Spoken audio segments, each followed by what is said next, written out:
முக்கிய செய்திகள். போர் நிறுத்தம் தொடர்பாக இந்தியா பாகிஸ்தான் இன்று பேச்சுவார்த்தை. மூன்றாவது நாடு தலையிட அனுமதி இல்லை என மத்திய அரசு உறுதி. பாகிஸ்தான் மீதான தாக்குதலில் 100 தீவிரவாதிகள் பலி. அத்துமீறல் தொடர்ந்தால் கடுமையான பதிலடி என இந்திய ராணுவம் எச்சரிக்கை. கட்சிக்குள் குழப்பம் விளைவித்தால் பதவி பறிக்கப்படும். கூட்டணி குறித்து தானே முடிவு செய்ய போவதாக ராமதாஸ் அறிவிப்பு. பச்சை பட்டுடுத்தி வைகை ஆற்றில் இறங்கினார் கள்ளழகர். மதுரை சித்திரை திருவிழாவில் லட்சக்கணக்கான பக்தர்கள் தரிசனம். துருக்கியில் புதினுடன் 15ஆம் தேதி நேரடி பேச்சுவார்த்தை. ஜெலன்ஸ்கி அறிவிப்பால் உக்ரைன் போரில் புதிய திருப்பம்.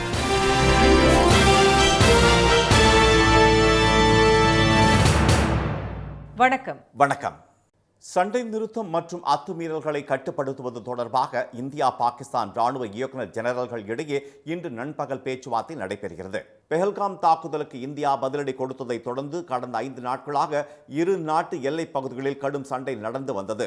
இதில் பாகிஸ்தானின் பல்வேறு ராணுவ முக்கியத்துவம் வாய்ந்த தளங்களை இந்திய ராணுவம் வேரோடு அழித்தது.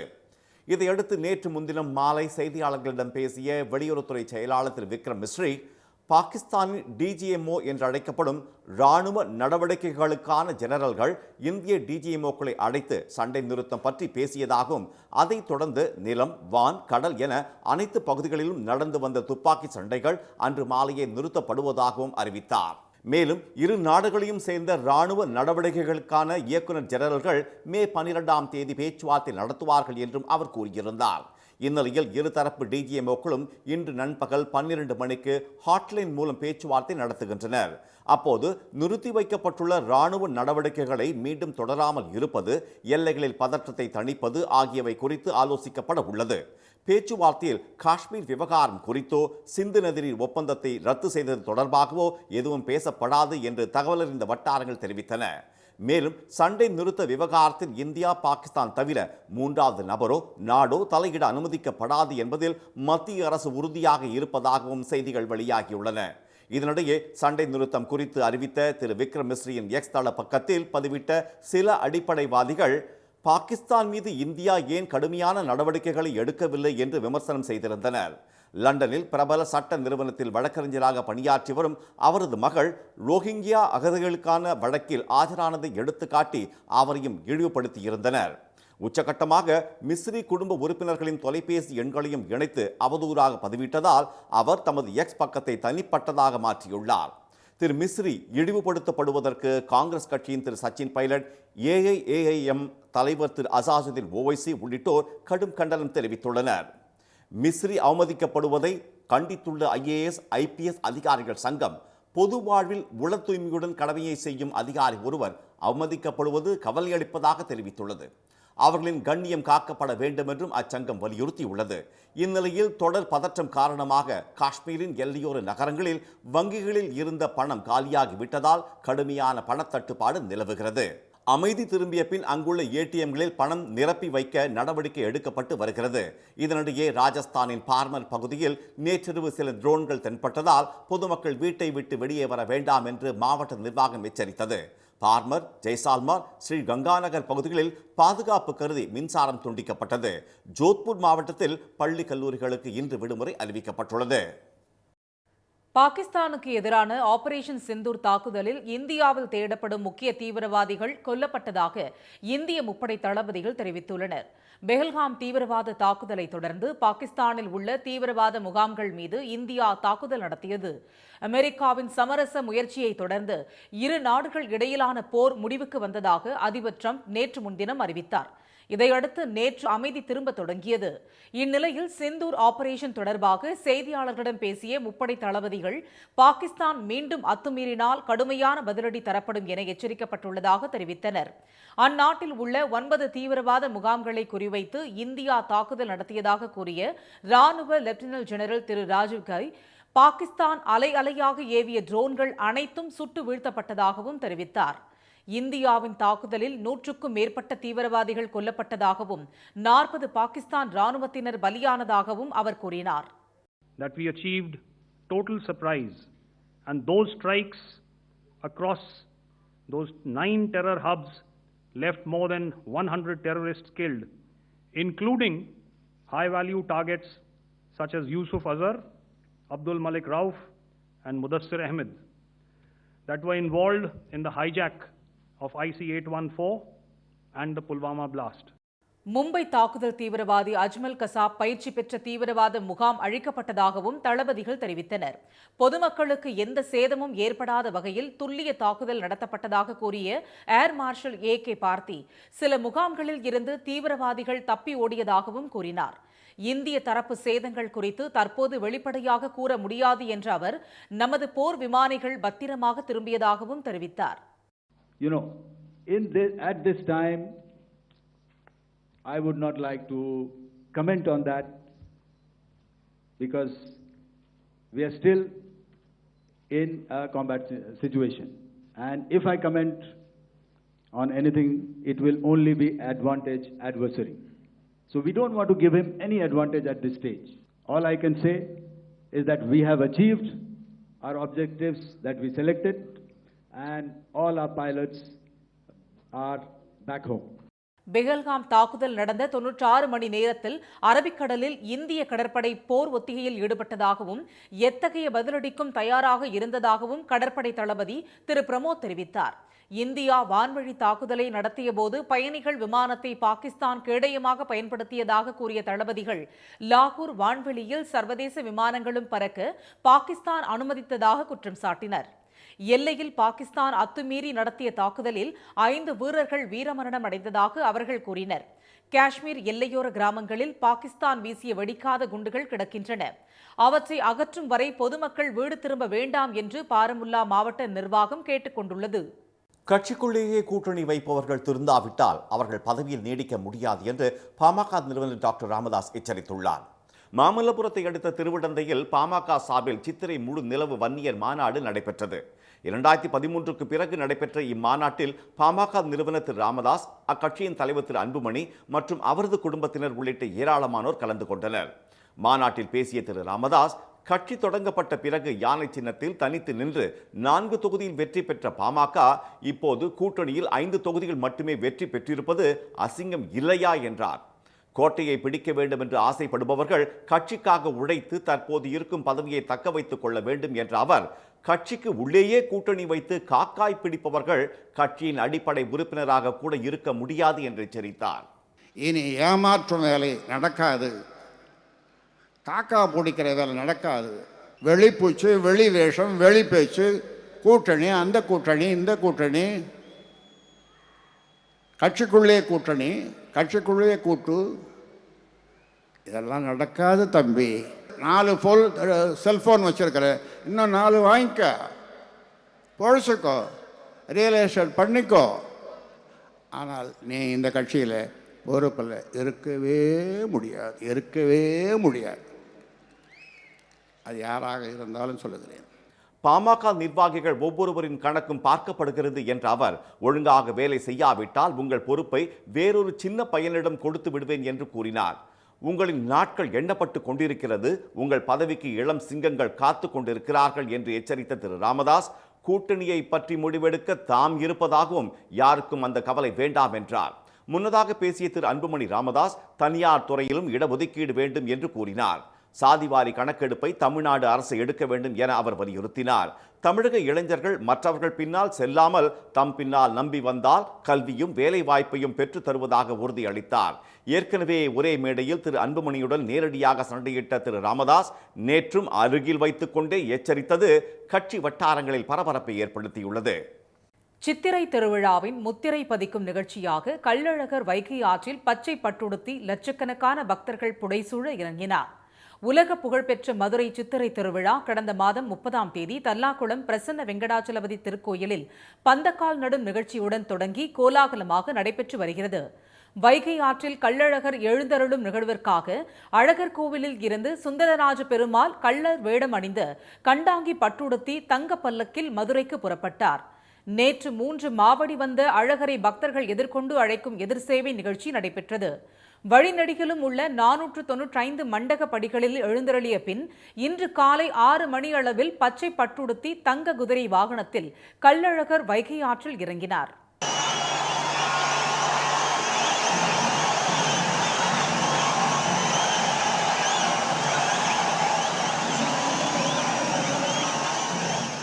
அப்போது அங்கு திரண்டிருந்த லட்சக்கணக்கான பக்தர்கள் தண்ணீரை பீய்ச்சி அடித்தபடி கோவிந்தா கோஷம் முழங்க கள்ளழகரை வழிபட்டனர்.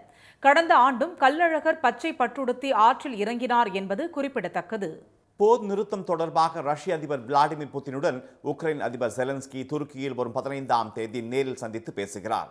நேட்டோ அமைப்பில் உக்ரைன் சேர எதிர்ப்பு தெரிவித்து அந்நாட்டின் மீது ரஷ்யா தொடுத்த போர் 3 ஆண்டுகளுக்கு மேலாக நீடிக்கிறது.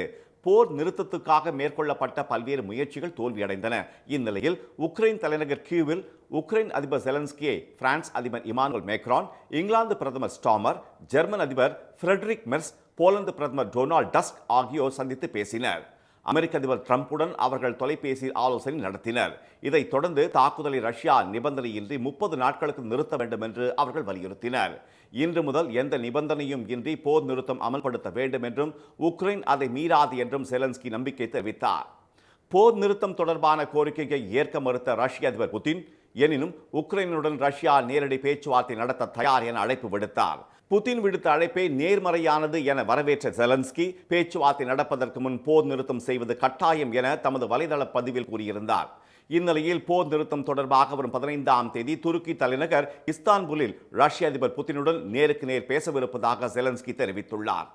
அமெரிக்க அதிபர் டிரம்ப் அறிவுறுத்தலை ஏற்று இந்த சந்திப்பில் பங்கேற்க உள்ளதாக அவர் கூறியுள்ளார். இந்த சந்திப்பில் பங்கேற்க ரஷ்ய அதிபர் புதின் சம்மதிப்பாரா என்ற கேள்வி எழுந்துள்ளது.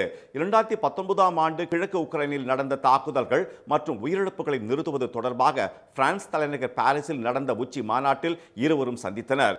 அதற்கு பிறகு புதினும் செலன்ஸ்கியும் தற்போதுதான் முதல் முறையாக நேரில் சந்திப்பதால் சர்வதேச அரசியலில் பெரும் எதிர்பார்ப்பு ஏற்பட்டுள்ளது. மத்திய அரசு அறிமுகப்படுத்தியுள்ள மரபணு மாற்ற நெல் விதைகள் இரண்டையும் உடனடியாக தடை செய்ய வேண்டும் என தமிழ்நாடு விவசாயிகள் சங்கம் வலியுறுத்தியுள்ளது. அந்த சங்கத்தின் மாநில குழு கூட்டம் திருவாரூரில் சங்கத்தின் துணைத் தலைவர் திரு துளசிமணி தலைமையில் நடைபெற்றது. பின்னர் செய்தியாளர்களிடம் பேசிய சங்க நிர்வாகிகள், மரபணு மாற்ற உணவுப் பொருட்களுக்கு எதிரான வழக்கு உச்சநீதிமன்றத்தில் நிலுவையில் உள்ள நிலையில் மரபணு திருத்தப்பட்ட அரிசி என்று கூறி இரு நெல் விதைகளை மத்திய அரசு வெளியிடுவது ஆபத்தானதாக அமையும் என்று கூறினர். ஒன்றிய அரசு விவசாயிகளையும் நுகர்வோர்களையும் ஏமாற்றுவதற்குத்தான் அந்த மரபணு மாற்றம் என்பதை மாற்றி மரபணு மாற்றை திருத்தம் என்று அறிவித்திருக்கிறது. எந்த வகையில் வந்தாலும் நுகர்வோர்களுக்கு ஆபத்து, விவசாயிகளுக்கு ஆபத்து. இது ஆய்வுக்கான முறையில் அனுமதிக்கக்கூடாது என்று உச்சநீதிமன்றம் தடை செய்திருக்கிறது. ஆகவே இந்த முறையில் இந்த மரபணு மாற்று ஆய்வை தடுத்து நிறுத்த வேண்டும் என்பதை தமிழ்நாடு விவசாய சங்கம் வலியுறுத்துகிறது. இந்த கூட்டத்தில் மேட்டூர் அணை ஜூன் 12ஆம் தேதி திறக்கப்படும் என்பதை அரசின் கொள்கை முடிவாக அறிவிக்க கோரி தீர்மானம் நிறைவேற்றப்பட்டது. அனைத்து மாவட்டங்களிலும் குறுவை சிறப்பு திட்டம் நடைமுறைப்படுத்தப்படும் என்றும், தேசிய நுகர்வோர் கூட்டுறவு இணையம் மூலம் அல்லாமல் தமிழ்நாடு நுகர்பொருள் வாணிப கழகம் மூலமே நெல் கொள்முதல் செய்யப்படும் என்றும் அரசு அறிவித்ததை வரவேற்றும் தீர்மானங்கள் நிறைவேற்றப்பட்டன. கரூர் மாவட்டம் புகழூரில் உள்ள அரசு ஆண்கள் மேல்நிலைப் பள்ளியை ஆசிரியர்களும் மாணவர்களும் இணைந்து இயற்கையை காக்கும் பசுமை பள்ளியாக மாற்றியிருப்பதற்கு பாராட்டுகள் குவிந்து வருகின்றன. 1955ஆம் ஆண்டு தொடங்கப்பட்ட இந்த பள்ளி தற்போது 30 ஆசிரியர்கள் 467 மாணவர்களுடன் செயல்பட்டு வருகிறது.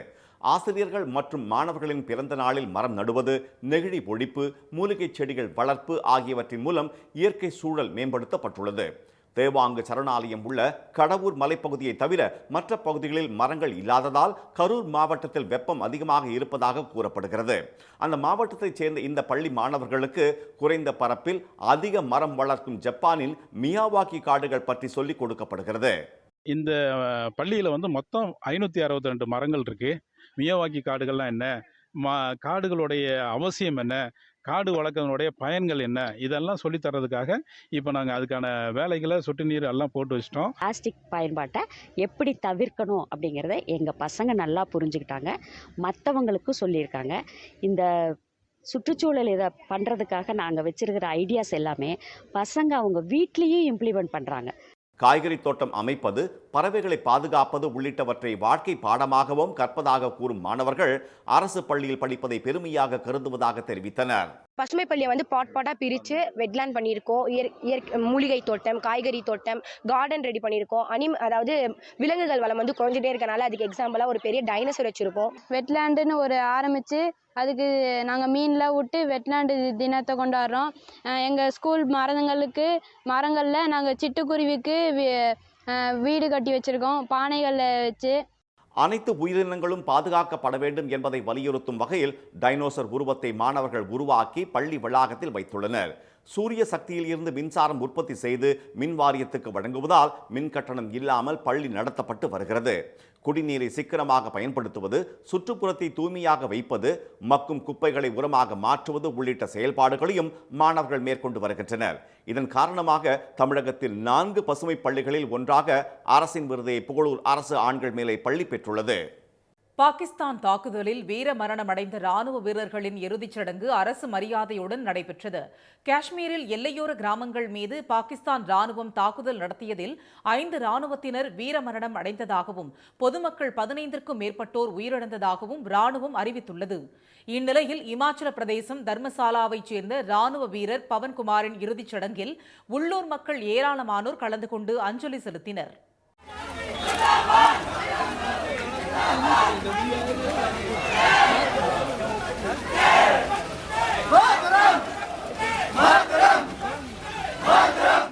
ஜம்மு காவல்துறை உதவி ஆய்வாளர் முகமது இம்தியாஸின் இறுதிச் சடங்கு 21 குண்டுகள் முழங்க ராணுவ மரியாதையுடன் நடைபெற்றது. பொதுமக்கள் மற்றும் காவல்துறையினர் அவரது உடலுக்கு அஞ்சலி செலுத்தினர்.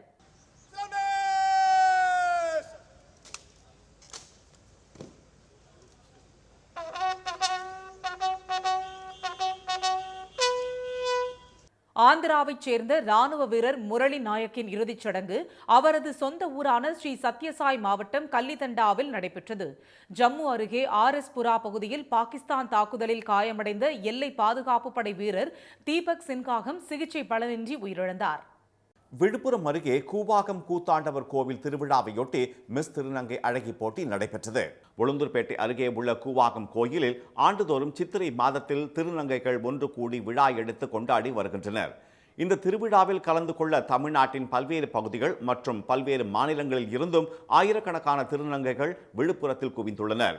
கடந்த ஏப்ரல் 29ஆம் தேதி தொடங்கிய திருவிழாவில் முக்கிய நிகழ்ச்சியான திருநங்கைகள் தாலி கட்டிக்கொள்ளும் நிகழ்வு இன்று நடைபெறவுள்ளது. இந்நிலையில் தேசிய திருநங்கைகள் கூட்டமைப்பு சார்பில் மிஸ் திருநங்கை அழகி போட்டி மற்றும் நடன போட்டி விழுப்புரத்தில் நடைபெற்றது. மிஸ் திருநங்கையாக தூத்துக்குடியைச் சேர்ந்த சக்தி தேர்வு செய்யப்பட்டார். சென்னையைச் சேர்ந்த ஜோதா 2வது இடத்தையும், திபாஷா 3வது இடத்தையும் பெற்றனர். வெற்றி பெற்ற திருநங்கைகளுக்கு கிரீடம் அணிவிக்கப்பட்டு பாராட்டு தெரிவிக்கப்பட்டது. மிஸ் திருநங்கை போட்டியில் நடிகர் விஷால் சிறப்பு விருந்தினராக கலந்து கொண்ட நிலையில் திடீரென விழா மேடையிலேயே அவர் மயங்கி விழுந்தார். உடனடியாக மருத்துவர்கள் வரவழைக்கப்பட்டு முதலுதவி சிகிச்சை அளிக்கப்பட்டது. இதனால் விழாவில் பெரும் பரபரப்பு நிலவியது. IPL கிரிக்கெட் போட்டிகள் மீண்டும் வரும் 16ஆம் தேதி தொடங்க உள்ளதாக தகவல்கள் தெரிவிக்கின்றன. IPL போட்டிகள் இறுதி கட்டத்தை எட்டிய நிலையில் இந்தியா பாகிஸ்தான் இடையே போர் பதற்றம் ஏற்பட்டதால் எஞ்சிய போட்டிகள் அனைத்தும் ஒத்தி வைக்கப்பட்டன. நேற்று போர் நிறுத்த அறிவிப்பு வெளியான நிலையில் இம்மாத இறுதிக்குள் மீதமுள்ள 12 லீக் போட்டிகள், பிளே ஆஃப் சுற்றுகள் மற்றும் இறுதிப் போட்டியை நடத்தி முடிக்க BCCI திட்டமிட்டு வருவதாக தகவல் வெளியாகி உள்ளது. IPL நிர்வாக குழு மற்றும் BCCI அதிகாரிகளின் ஆலோசனை கூட்டம் மும்பையில் நேற்று நடைபெற்றது. இதில் வரும் 16ஆம் தேதி முதல் போட்டியை நடத்த பரிசீலிக்கப்பட்டதாக கூறப்படுகிறது. மேலும் இறுதிப் போட்டியை கொல்கத்தாவில் இருந்து வேறு இடத்திற்கு மாற்ற முடிவு செய்துள்ளதாகவும் தகவல்கள் தெரிவிக்கின்றன. தமிழ்நாட்டில் நாளை கோவை, தருமபுரி, கிருஷ்ணகிரி உள்ளிட்ட 7 மாவட்டங்களில் கனமழை பெய்யும் என சென்னை வானிலை மையம் தெரிவித்துள்ளது. மாநிலத்தின் சில பகுதிகளில் கோடை மழை பெய்து வருகிறது. சென்னையை அடுத்த மதுரவாயல், திருவேற்காடு, அம்பத்தூர் பகுதிகளில் நேற்று மிதமான மழை பெய்தது. பொன்னேரி சுற்றுவட்டார பகுதிகளில் அரை மணி நேரத்திற்கும் மேலாக இடி, மின்னல், காற்றுடன் மழை பெய்தது. இதனிடையே மேற்கு திசை காற்றின் வேக மாறுபாடு காரணமாக தமிழ்நாடு, புதுச்சேரி மற்றும் காரைக்கால் பகுதிகளில் இன்று முதல் வரும் 17ஆம் தேதி வரை பலத்த காற்றுடன் மிதமான மழை பெய்யக்கூடும் என வானிலை மையம் தெரிவித்துள்ளது. நாளை கோவை, நீலகிரி, தருமபுரி, கிருஷ்ணகிரி, ஈரோடு, வேலூர், திருப்பத்தூர் ஆகிய 7 மாவட்டங்களில் கனமழை பெய்யும் என தெரிவிக்கப்பட்டுள்ளது. மீண்டும் முக்கிய செய்திகள். சண்டை நிறுத்தம் மற்றும் அத்துமீறல்களை கட்டுப்படுத்துவது தொடர்பாக இந்தியா பாகிஸ்தான் ராணுவ இயக்குநர் ஜெனரல்கள் இடையே இன்று நண்பகல் பேச்சுவார்த்தை நடைபெறுகிறது. பாகிஸ்தானுக்கு எதிரான ஆபரேஷன் சிந்தூர் தாக்குதலில் முக்கிய தீவிரவாதிகள் கொல்லப்பட்டதாக முப்படை தளபதிகள் தெரிவித்துள்ளனர். சித்திரை திருவிழாவின் முத்திரை பதிக்கும் நிகழ்ச்சியாக கள்ளழகர் வைகை ஆற்றில் பச்சை பட்டுடுத்தி இறங்கினார். இத்துடன் இந்த செய்திகள் நிறைவடைகின்றன. மீண்டும் சன் டிவியில் செய்திகள் மாலை 6 மணிக்கு. செய்திகளை உடனுக்குடன் தெரிந்து கொள்ள QR கோடை ஸ்கேன் செய்து சன் நியூஸ் வாட்ஸ்அப் சேனலில் இணைந்திருங்கள். வணக்கம்.